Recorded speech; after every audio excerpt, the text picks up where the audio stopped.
You can't change the past, but you can stop letting it control you. And making peace with your past is how you take back your power. Because you can't move forward in life if you're stuck in the past. And this episode is all about how to stop fighting the past so you can find true peace of mind. So, let's talk about making peace with the past. Sometimes the hardest part of healing isn't the pain itself. It's the quiet, ongoing battle between trying to accept what happened and wishing it had been different. And that tug of war between resistance and reality can keep you stuck for years, even if you've done a lot of work on your healing. Last week, in episode 294, I talked about what healing really looks like. The slow, messy process of learning to live around your pain instead of being defined by it. And in this episode of the Let's Talk About Mental Health podcast, we're continuing that conversation by talking about how to make peace with the past, especially when things still feel unresolved or when part of you keeps going back over the same story, trying to rewrite the ending. Because you don't have to forget about whatever happened to be at peace with it. You just have to decide how you want to carry it from here. This isn't about pretending you're okay with what happened. And it's definitely not about forcing yourself to just move on. This is about learning how to stop fighting the past so you can start actually living your present, and how to change the way that you carry what can't be changed. To get there, we'll talk about what it really means to make peace with the past, why it's such an important part of healing, and how to start shifting the way you relate to what happened, especially when it still feels unresolved or unfair. Because even if you can't change the past, you can change how much power it has over you. If you're new here, I'm Jeremy Godwin, and this show is your weekly dose of better mental health, full of simple and straightforward ways to improve your mental well-being that you can put into practice immediately. So, let's start by talking about what it really means to make peace with the past. Making peace with the past means learning to live with what happened without letting it control how you think, feel, or show up in your life today. It doesn't mean that you're okay with what happened. It certainly doesn't mean that you've forgiven or forgotten, or that you've found some perfect sense of closure. It simply means that you've reached a point where you no longer let those experiences shape your identity or dominate your emotional energy. That's what peace of mind is. It's not about finding nirvana or erasing the past, but it's about having freedom from being defined by what you've been through. Really, it's about shifting from resistance to acceptance. Now, that doesn't mean accepting what happened as being right or justified. Far from it. It means that you choose to stop fighting the fact that it happened.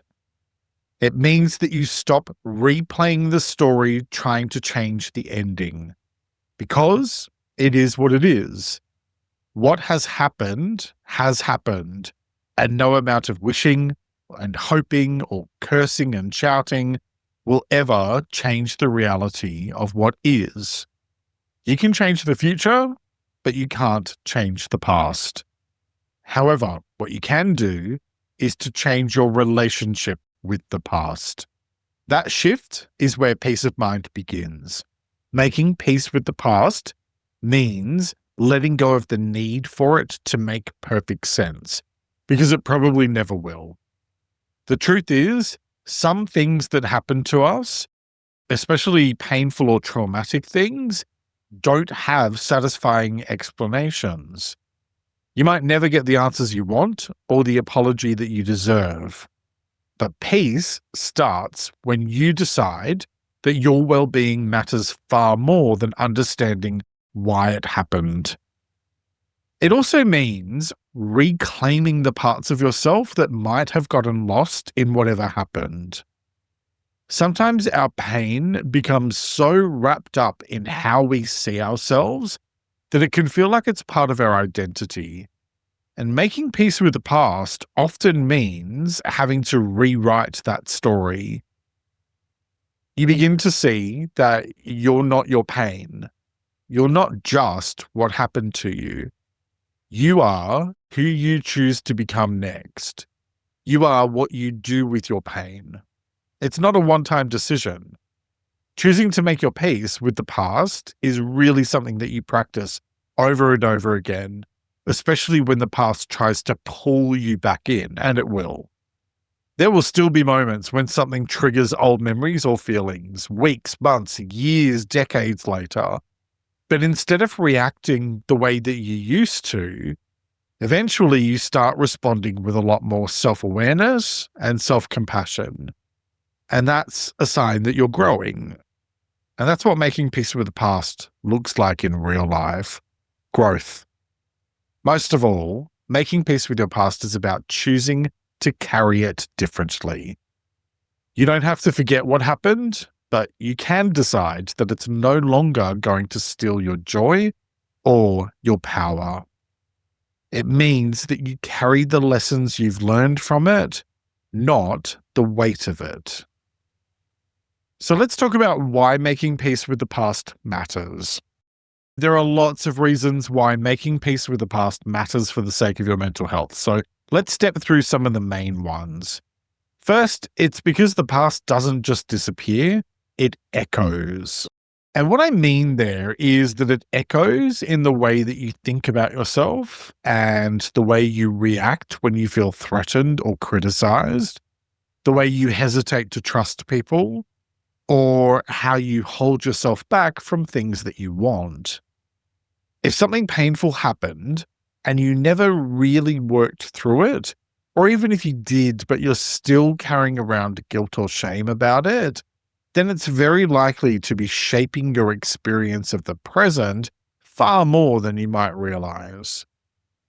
Making peace with the past is about closing the gap between what happened and how much it still hurts. It doesn't mean that you just erase it or wipe the slate clean somehow. It means that you learn to carry it with you differently and giving it less power. It also matters because you can't build your future while you're still living in the emotional rubble of your past. You might have big goals that you want to achieve or a deep desire to grow, but if you're still holding on to past resentment or regret or pain or anger or whatever, then it can block you in any number of subtle and not so subtle ways. Maybe you keep on sabotaging your own progress. Maybe you talk yourself out of good things. Or maybe you keep on ending up in the same unhealthy cycles over and over again with people who reflect your wounds back at you. When you haven't made peace with what's behind you, it's so much harder to move forward with clarity and purpose. Making peace with the past also matters because emotional baggage is heavy and it affects how you show up in every part of your life. You know that unresolved hurt or anger that you carry? It's not just in the past. It's here, now. It's in your stress levels. It's in how you speak to yourself when you make a mistake. It's in how quickly you shut down or lash out when someone touches a nerve. The longer you carry pain that hasn't been processed or accepted, the more it becomes woven into the fabric of your identity. Making peace with the past is about releasing that emotional weight so you can start responding to life from the perspective of who you are now, not from the wounded version of who you were back then. Another reason it matters is because peace of mind is not possible when you're still at war with your own history. If you're stuck replaying old conversations, trying to rewrite the ending in your head, or if you're constantly asking yourself why something happened, well, that's not peace. That's mental and emotional exhaustion. Making peace with your past doesn't mean that you have to approve of whatever happened. It's not an endorsement or a validation, and it doesn't mean that somebody gets away with something. It simply means that you stop pouring your energy into trying to change what's already been written. It's done.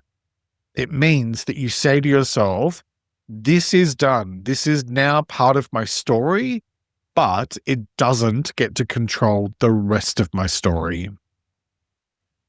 So why else does making peace with the past matter? Well, it matters because you deserve much better than living on autopilot, constantly reacting to things based on your old pain. When you don't make peace with the past, you tend to repeat it, or at least its emotional patterns. So that could mean shutting down when people get too close, staying in relationships that mirror old wounds, or living in a constant state of self-protection. And that's not your fault. These are the coping mechanisms that you developed in order to survive. But if those responses are keeping you stuck or feeling unfulfilled now, here in the present, then it's time for something different. Because nothing changes if nothing changes. Proactively choosing to focus on peace of mind and consciously making the decision to let go of the stuff that keeps you stuck is what serves to create the space that you need in order to choose the aspects of your life more intentionally.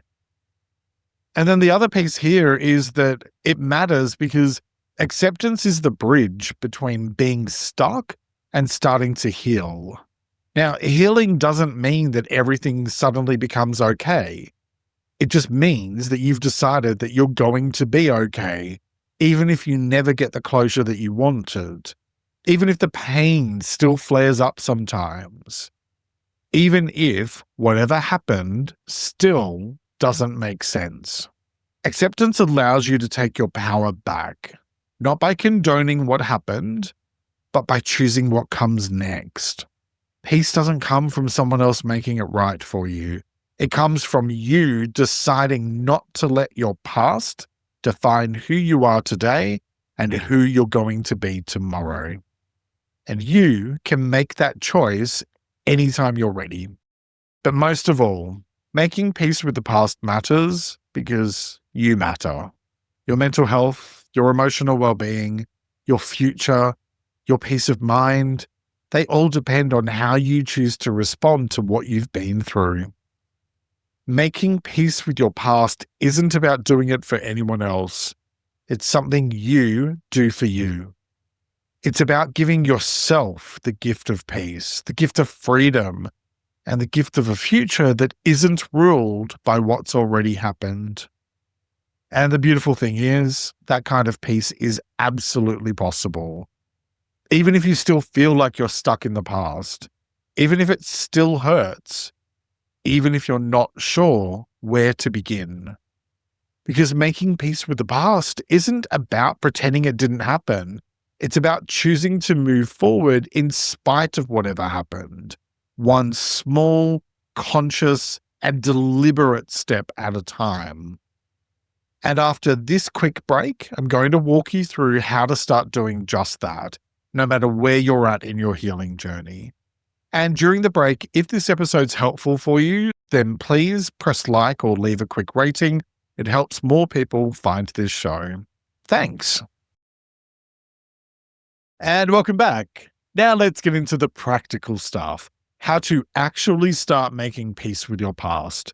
Because whether your pain is still fresh or if it's something that you've been carrying around for years, there are lots of things you can do to loosen its grip on you in a way that helps to improve your mental well-being. So let's talk about how to make peace with the past. All right, so let's get into how to actually make peace with the past, and not in a surface level type of way, but in a real and often uncomfortable process of learning to live with what's happened without letting it run your life.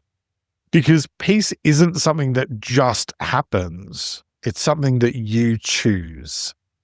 Okay, so my first tip is ask yourself, what do I still expect to change? This is a really powerful question that can help to bring any unconscious resistance to the surface, which is always good to know up front. So you can then work through whatever you need to work through. So maybe you're still hoping that someone will realize what they did, or maybe you're still expecting life to look the way it should have. Naming these types of expectations that you carry around with you will help you to recognize what you've been waiting for, and it gives you the power to choose to approach it differently. Next, ask yourself, what truth do I need to accept even if I hate it? There's usually at least one raw and unpleasant truth that we go out of our way to avoid. Maybe they'll never change. Maybe it wasn't your fault after all. Maybe that version of your life is gone. Naming and acknowledging that truth that you need to accept without resisting it is where peace begins, because it allows you to face the reality of the situation as you move forward. Okay, next, separate justice from healing. It's natural to want fairness, but healing and justice don't always arrive together. Making peace means acknowledging that you can still heal without getting the apology, or the understanding, or the acceptance, or the outcome that you deserve. And it means not waiting until karma has settled the score. What goes around comes around eventually, but you have no control over what that looks and feels like. And you most certainly cannot spend your entire life waiting for that to happen. You need to move forward, and that means focusing on you and your own peace of mind instead of worrying about what does or doesn't happen to someone else. Justice will prevail, but you don't need it to choose to find peace. Next, clearly define what peace means to you. The idea of peace is actually pretty vague until you define it for yourself. So, is it about having fewer intrusive thoughts, or less emotional reactivity, or being less bothered about things, or having a deeper sense of calm? So you need to get really specific about what it means to you. And once you know what peace looks and feels like for you, then it's much easier to start working towards it intentionally. Next, identify the parts of the past you keep trying to fix. We often stay stuck in a loop trying to mentally rewrite just one moment, the breakup, the betrayal, the mistake. Get really clear with yourself. What exactly are you still struggling with in your past? And what are you still fighting? Then ask yourself, how is this still shaping the way I show up today? Awareness matters because it's the first step towards acceptance. Okay, next, recognize emotional muscle memory. Sometimes we react as if we're still in the past, even when we're not. Notice when that old survival instinct kicks in and ask yourself, am I responding to what's happening now or what already happened? It's a subtle but powerful shift that helps to bring you back to the present. Next, write a timeline of your healing journey so far. Take a few minutes to list out the major turning points in your life, what you've faced, how you've grown, and what you've survived. This helps you to see your progress, and it reconnects you with the fact that you're no longer where you started, which is often easy to forget. Next, identify the cost of staying stuck. Take 5 or 10 minutes and write out what holding on to this pain has cost you, whether that's emotionally, mentally, professionally, physically, or in terms of your relationships, etc.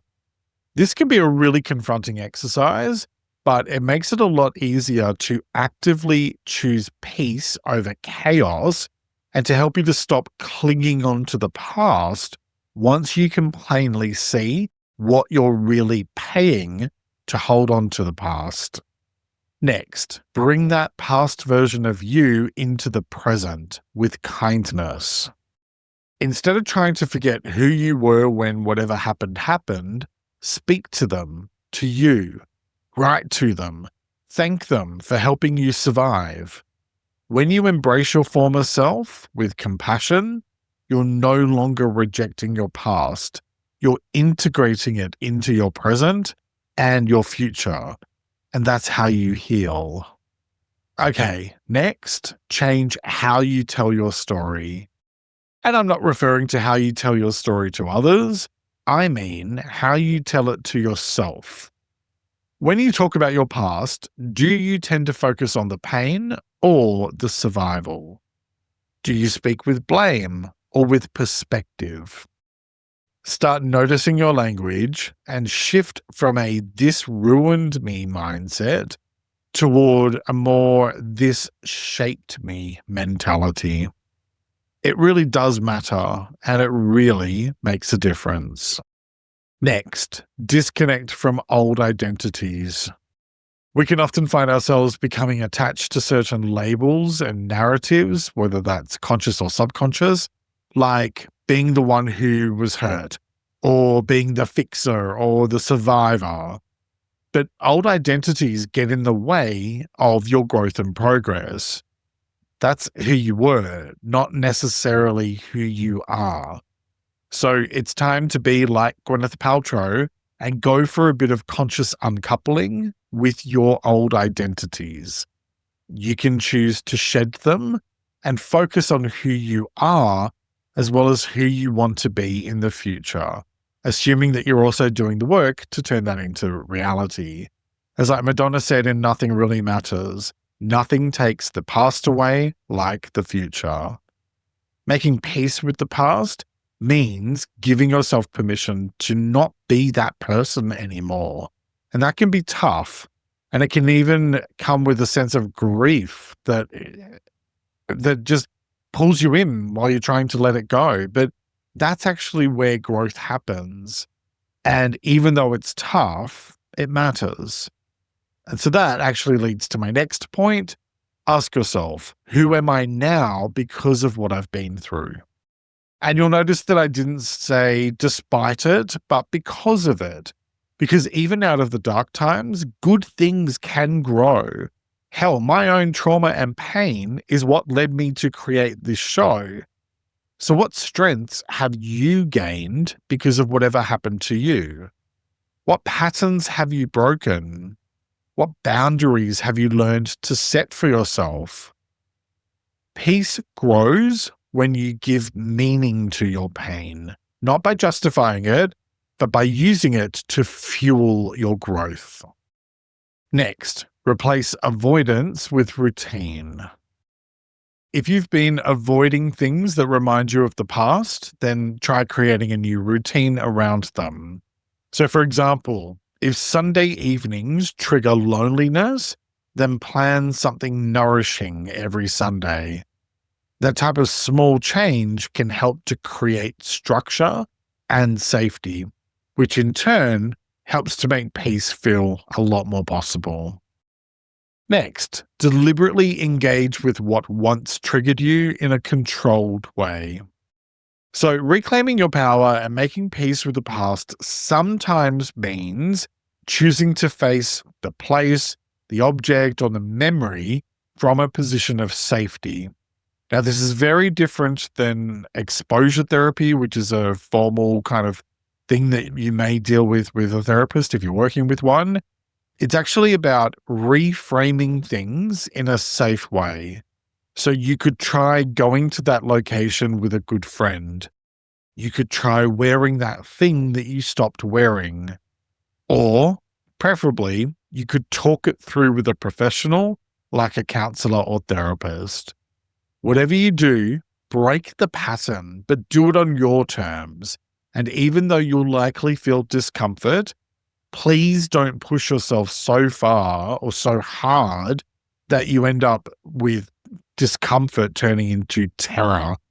Gently, step by step. And if it feels terrifying as opposed to uncomfortable, take a step back and, better yet, get professional support. Okay, next, practice now-based decision-making. Ask yourself, if I wasn't trying to protect myself from the past, what would I choose right now? And let that guide your next step. Peace isn't about solving the past. It's about showing up to the present without dragging yesterday's fear and baggage into it. Next, choose peace one decision at a time. Making peace with the past isn't about having all the answers. It's about the small, daily choices that you make to stop fighting what you can't change, and to also choose to start showing up for the life that you can create. Peace is built in moments, and every time you choose calm over chaos, or compassion over criticism, or presence over the past, you're moving forward. You don't need to feel ready. You just need to begin. Here's the thing. You don't have to be at peace with what happened, but you can find peace in how you choose to live with it. Because the past doesn't need to change in order for you to feel free. And once you stop trying to fight it or fix it, that's when you create space for something much more powerful: acceptance. Because when it comes to making peace with the past, what it all boils down to is this. You don't make peace with the past by changing it. You get it by changing how you carry it. Now, what are you going to do with what you've learned today? Ask yourself, what's one small step you can take this week to carry your past differently? Because making peace with the past is a choice you make. The choice is yours, as it is with all things related to your well-being. So, what choice will you make today?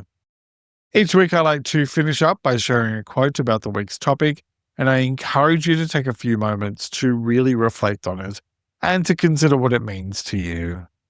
This week's quote is by an unknown author, and it is, "The past may shape you, but it doesn't have to define you." Let me repeat that. The past may shape you, but it doesn't have to define you.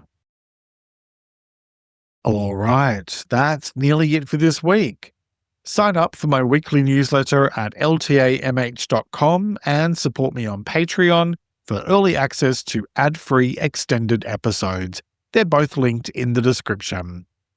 Thank you very much for joining me today. Look after yourself and make a conscious effort to share positivity and kindness out into the world, because you get back what you put out. Take care and talk to you next time. You'll also find my episode about healing helpful. It's linked in the description. Next week, I'll be talking about letting go, even when it's tough. Follow or subscribe to never miss an episode, and have a great week. Let's Talk About Mental Health is an independent program. Discover more at ltamh.com.